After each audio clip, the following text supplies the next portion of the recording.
Қордай ауданында полиция қызметкерін балағаттап қарсылық танытқан дәмхана әкімшісіне қатысты қылмыстық іс қозғалды.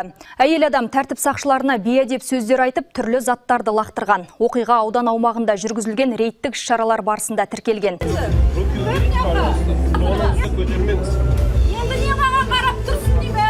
Қордай ауданы аумағындағы лаунж-барлардың бірінде болған жағдай әкімшілік материалдарды рәсімдеу кезінде ушыққан. Кафе әкімшісі полиция қызметкерлерінің заңды талаптарына бағынудан бас тартып, хаттамаға толтыруға кедергі келтірген. Ол тәртіп сақшыларын балағаттап, бейәдеп сөздер айтып, белсенді түрде қарсылық көрсеткен. Бұдан бөлек әйел адам учаскелік полиция инспекторына қол жұмсап, оны ғимараттан итеріп шығаруға әрекет жасаған. Аталған деректер бойынша Қазақстан Республикасы қылмыстық кодексі аясында билік өкілін қорлау және билік өкіліне қатысты күш қолдану баптары бойынша сотқа дейінгі тергеп тексеру басталды, дейді полицейлер. Ал күдікті уақытша ұстау изоляторына қамаққа алынған. Жамбыл облысының полиция департаменті бұндай заң бұзушылықтар қатаң жолы кесілетініне және кінәлілер заң аясында толық жауапкершілікке тартылатынын ескертеді.